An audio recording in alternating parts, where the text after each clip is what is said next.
Hello বন্ধুরা, আপনারা কেমন আছেন? আমি তো আলহামদুলিল্লাহ আপনাদের দোয়ায় অনেক ভালো আছি। আজ দেখাতে চলেছি বাংলাদেশের সর্বপ্রথম রেলওয়ে স্টেশন কুষ্টিয়ার জগতী রেলওয়ে স্টেশন। এই স্টেশনে পৌঁছানোর জন্য কুষ্টিয়া জেলা শহর থেকে চৌরাস মোড় থেকে মাত্র 10 টাকা অটো ভাড়া লাগে জগতী রেল স্টেশনে পৌঁছতে। ব্রিটিশ বাংলাদেশের প্রথম রেলওয়ে স্টেশন ব্রিটিশ আমলে নির্মিত কুষ্টিয়া জেলা জগতী রেলওয়ে স্টেশন, যার বয়স 100 বছর। এটি বাংলাদেশের প্রথম রেলওয়ে স্টেশন। অযত্ন অবহেলা জাঁকজমক এই রেল স্টেশনটি আজ যেন ধ্বংসস্তূপে পরিণত হয়েছে। আজ এখানে কোনো ট্রেন থামে না, ওঠে না কোনো যাত্রী, নেই কোনো কর্মকর্তা কর্মচারী। যদিও রেলওয়ে কর্তৃপক্ষের কাছে এটি একটি গুরুত্বহীন স্থাপনা, ইতিহাস প্রেমীদের কাছে এটির গুরুত্ব আজও অনেক।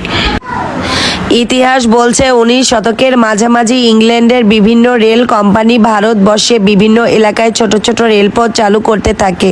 প্রথম দিকে শুধু অর্থনৈতিক কাজের জন্য রেলপথ চালু করা হয়। ইস্টার্ন বেঙ্গল রেলওয়ে কোম্পানি সর্বপ্রথম এই অঞ্চলে সর্বপ্রথম রেলপথ চালু করে 1862 সালের 29 সেপ্টেম্বর কলকাতা থেকে রানাঘাট পর্যন্ত এবং একই বছরের 15 নভেম্বর রানাঘাট থেকে কুষ্টিয়া জগতী পর্যন্ত চালু করে। সেই সময় এই রেলপথটি যোগাযোগের নতুন দিগন্ত সূচনা ঘটায়। প্রতিষ্ঠার পর থেকে যাত্রীদের আনাগোনায় স্টেশনটি ছিল মুখরিত। কালের বিবর্তনে অবহেলা অবযত্নে ধ্বংসস্তূপে পরিণত হয়েছে জগতী রেলওয়ে স্টেশন। জরাজীর্ণ রেলওয়ে স্টেশনটি এখন শুধুই ইতিহাস। দেখুন, স্টেশনটি একেবারে শ্মশান। আমি যেই ঘরটি ভাঙাচোরা দেখাচ্ছি, এই ঘরটিতে একসময় ইঞ্জিন ছিল। এই ইঞ্জিনের মাধ্যমে এই দিঘি থেকে পানি উত্তোলন করা হতো এবং সেই পানি ট্যাঙ্কিতে জমা করা হতো পাইপের মাধ্যমে। আর আজ শুধুই এই সব কাল্পনিক মনে হয়, আর কিছুই নেই। জরাজীর্ণ কিছু ধ্বংসস্তূপ পড়ে আছে, শুধু শ্মশান। এখানে প্রতিদিনই কিছু না কিছু দর্শনার্থী আসে বাংলাদেশের সর্বপ্রথম রেলওয়ে স্টেশনটি দেখার জন্য।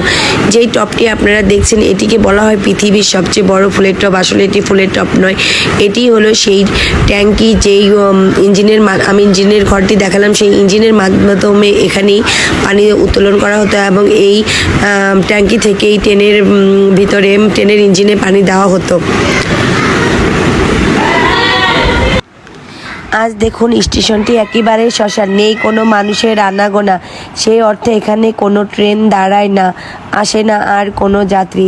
আপনারা যেই ঘরটি দেখতে পাচ্ছেন, এটি হলো মূলত টিকিট কাউন্টার। একসময় যাত্রীরা এখানে লাইন ধরে টিকিট কাটতো, কিন্তু আজ দেখুন, আজ নেই কোনো যাত্রী, পড়ে আছে শুধু শ্মশান টিকিট কাউন্টার।